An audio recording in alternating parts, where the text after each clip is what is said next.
Massachusetts, taking a full street tour, this time of Elm Street. It's the north end of it, of course, because it's one way. And it used to go to the north from here into Pulaski Park, and that was cut off at least a half century ago. And now we get to start in the old Polish district and come out of that district and quickly get right into where St. Jerome's Church is located, and that's off to our left-hand side. You can see the Veterans Park one block away, but St. Jerome's is here. It used to be the St. Jerome's Institute for Boys here, which changed into freshman building for Holy Catholic High School. In the distance is the former Sisters of Providence Convent, which became this is St. Joseph Convent, and the convent next to it is the Notre Dame Convent, and then the schools are right beyond there. So this first block is defined very much by the schools and churches that were here. And it was so large that it took up another block. This was the biggest campus for any church in Holyoke. And so we'll stop at the second block too, because you get to see the back of the old Notre Dame School, which is the main building for the Holyoke High School. And also in the distance you can start to see the post office, which is a beautiful Art Deco. And on the right hand side you can see that it's going to start with residential. So this street, Elm Street, is a mix of residential and of institutions. So you can see some tenement houses in the beginning, and then you can see one wooden clapboard house, and that was a funeral home, the Shea Funeral Home.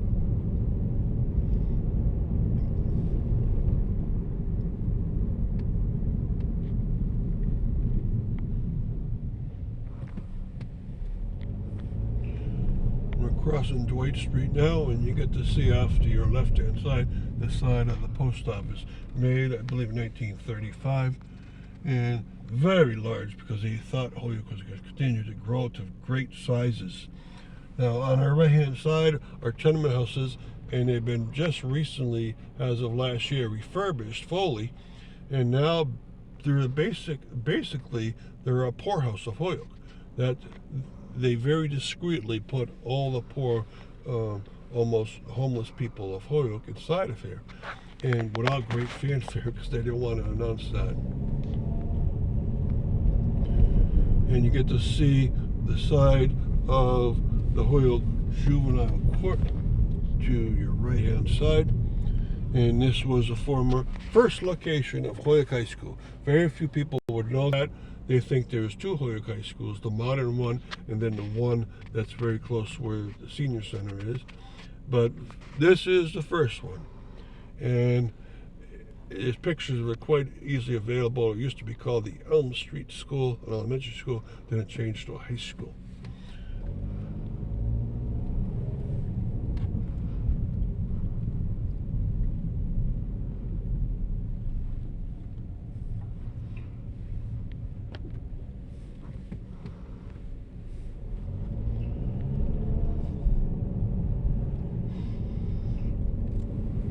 Okay, we're coming now up on Appleton Street, and we got a mix of wooden clapboard houses and tenement houses.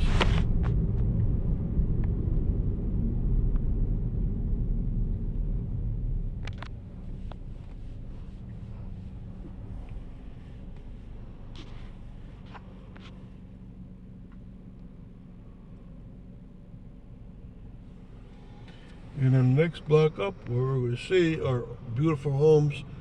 There used to be 4 gorgeous homes up here. There's now only one left. And I'll tell you about all 4 of them. The first one was a Chapin mansion here on the very hard right. And for a while, housed the Chapin family and then his brother. And it also housed Herschel, who was the leader of the Waterworks Company. Water Power Company. And then now it's a home for veterans. Now on the left-hand side are 2 empty lots. These lots were the home of the Dwight family and then the Joseph Skinner family. He moved out to South Hadley and he started up or he gave his house to the nurses, and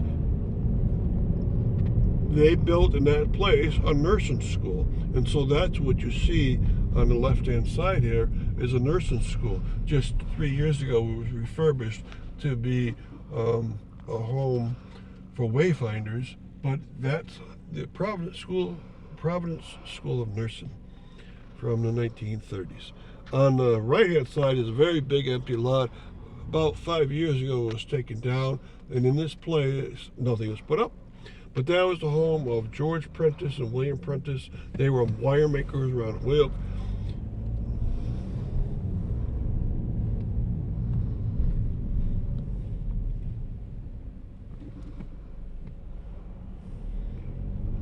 Okay, and this blue house on the left, I wish more people would know about it, because this blue house was the home of Daniel Newton, who was the most important builder around Holyoke ever. He probably built 300 structures around Western Massachusetts, about 100 of them in Holyoke alone. He built the vast majority of all the mills ever made in Holyoke was built by Daniel Newton. Aluminum siding is now put over the house, but it was a gorgeous house before that. Very nice Victorian home. And all the homes started on this block are gorgeous, between Essex Street and Cabot Street. But a lot of them had aluminum siding until they lost that real gorgeous look to them.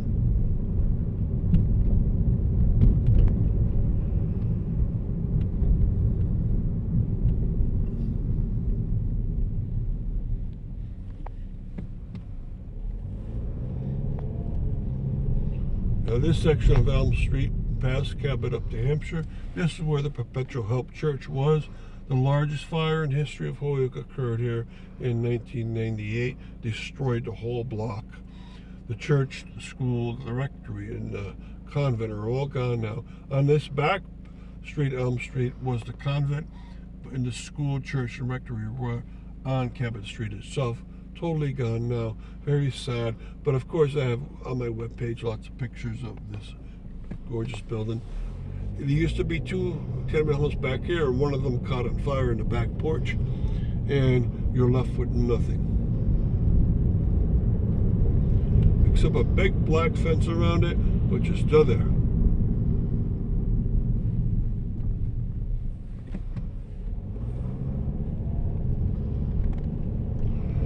Okay, now the next block up, we're passing by a couple of tenement houses, but more importantly, on the right-hand side, the left-hand side, you see a church. That's a German Lutheran church. It's still being used, not as a German Lutheran church. Now, what we're looking at is actually the side of the church. The front of the church is actually on Sargent Street itself. It's a very gorgeous church inside, and now it's small because they were never very large. And there was two German Lutheran churches like there are now in Holyoke.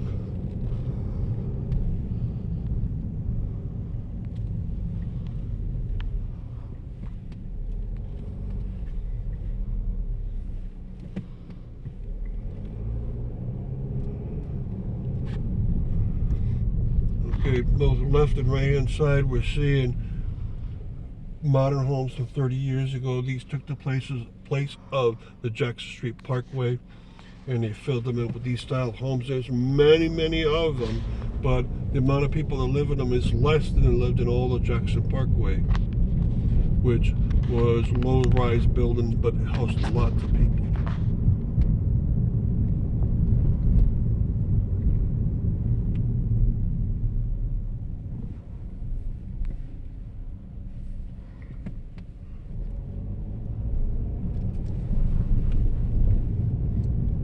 Crossing the Boys and Girls Club Churchill Division and an early education school, back to more modern homes placed on Jackson Parkway. And I got a very interesting story for you. This seems to be the end of Elm Street, but it's not. Because if you look out straight in the distance, you notice that you see the edge of the tennis courts, the edge of the football field. And then straight up in the distance, you see a gap. And that gap is called South Elm Street. If you had come out here in late 1970s, you would have been able to drive straight up this incline, up that hill, by the soccer tennis courts, and onto that part of Elm Street.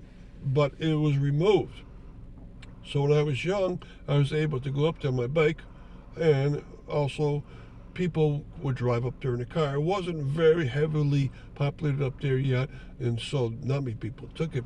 But during football games, I would hear cars go up right past the wall.